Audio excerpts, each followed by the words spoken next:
Okay, here's the second part of the video that's helping you with this assignment. So we've already done the graph together in the first video.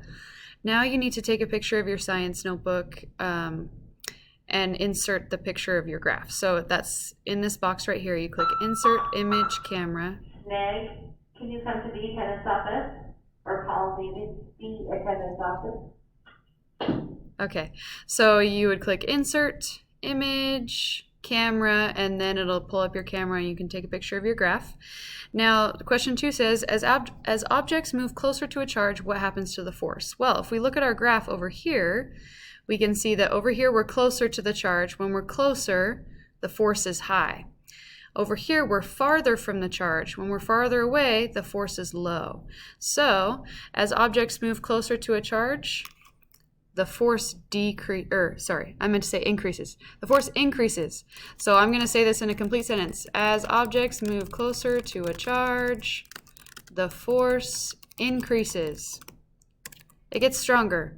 The third question says, as objects move farther from a charge, what happens to the force? I can see on my graph, this is farther from the charge. You can see that the force is much less, right? So I'm going to put that also in a complete sentence. As objects move farther from a charge, the force decreases. Okay. Now question 4, this is the last question. It says this illustration right here to the right is one type of model of fields. It's an illustrated model. The graph you created over here on the left that I just made is another type of model. It's a graphical model. Compare and contrast the two types of models. List pros and cons of each type of model in each column. Let's start with the graphical model.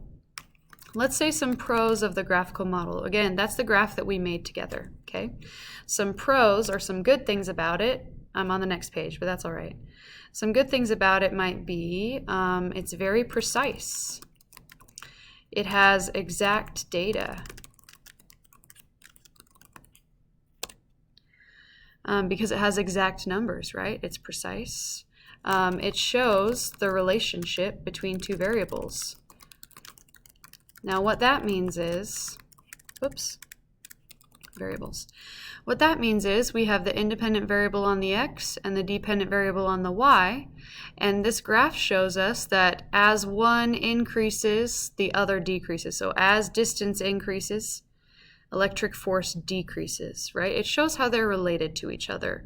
The illustrated model doesn't show that. Let's talk about some cons of the graphical model. It could be hard to understand because if you're not used to reading graphs, then that could be kind of tricky to understand, right? Now let's talk about the illustrated model. Some pros of the illustrated model is it's easy to understand. Oops, I want to put a little bullet point. It's easy to understand. You can just look at that and see that this is two charges. It's kind of small, but there's a positive charge and a negative charge, and you can see the force field lines around it, right? So it's easy to understand. It shows lines of force, which is not something that the graph shows, right?